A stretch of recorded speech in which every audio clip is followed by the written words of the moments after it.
കോഴികൾക്കും താറാവിനും മീനുകൾക്കൊക്കെ കൊടുക്കാൻ പറ്റിയ ഒരു സമ്പൂർണ്ണ ആഹാരമാണ് കേട്ടോ ബ്ലാക്ക് സോൾജിയർ ഫ്ലൈസിൻ്റെ ലാർവ എന്ന് പറയുന്നത്. നമ്മുടെ വീട്ടിൽ ബയോബിൻ ഉണ്ട്. ബയോബിന്നിലാണ് ഇപ്പോൾ നിറയെ ബ്ലാക്ക് സോൾജിയർ ഫ്ലൈസിൻ്റെ ലാർവകളാണ്. അപ്പോൾ അവരെ പിടിക്കാനായിട്ട് നമ്മളൊരു സൂത്രം ചെയ്തിട്ടുണ്ട്. ഇതേപോലെ ഒരു ഉണങ്ങിയ തേങ്ങ എടുത്തിട്ട് മുറിച്ചിട്ട് ഇങ്ങനെ കമത്തി വെച്ചാൽ അതിനകത്ത് നിറയെ വന്നിരിക്കും. അപ്പോൾ നമുക്ക് ഈസി ആയിട്ട് അവരെ പിടിച്ചെടുത്ത് കോഴികൾക്കും താറാവിനൊക്കെ കൊടുക്കാം.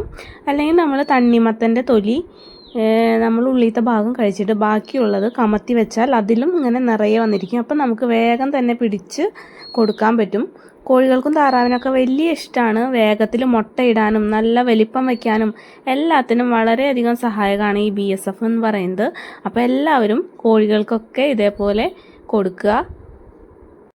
ആദ്യമായിട്ട് കോഴി വളർത്താൻ തുടങ്ങുന്നവരുണ്ടെങ്കിൽ ഇതേപോലെ ചെയ്തിട്ട് BSFനെ കളക്ട് ചെയ്ത് നിങ്ങളുടെ കോഴികൾക്കൊക്കെ കൊടുത്തു നോക്കുക. അവരത് വളരെ ആർത്തിയോടുകൂടി കഴിക്കുന്നത് കാണാം. ഈ പുഴുക്കൾക്ക് 2 ആഴ്ച മാത്രമേ ആയുസ്സുണ്ടാവുകയുള്ളൂ. അപ്പോൾ അതിനുള്ളിൽ കൊടുത്തു തീർക്കാനായിട്ട് ശ്രദ്ധിക്കുക. നമ്മളിപ്പോൾ കുറച്ച് കളക്ട് ചെയ്തിട്ടുണ്ട്. നല്ല മഴയാണ് കേട്ടോ ഇവിടെ. കോഴിക്കൂടിൻ്റെ ഉള്ളിലൊക്കെ കുറച്ച് വെള്ളമൊക്കെ ഇട്ടുണ്ട്. അതൊക്കെ മണ്ണിട്ടൊന്ന് ലെവലാക്കണം. കോഴികൾക്കൊക്കെ BSF വളരെ ഇഷ്ടമായി. അവർ കൊടുക്കുമ്പോഴേക്കും ആർത്തിയോടുകൂടി അതൊക്കെ കഴിച്ച് തീർക്കും. താറാവിനും കുറച്ചൊക്കെ കൊടുത്തിട്ടുണ്ട്.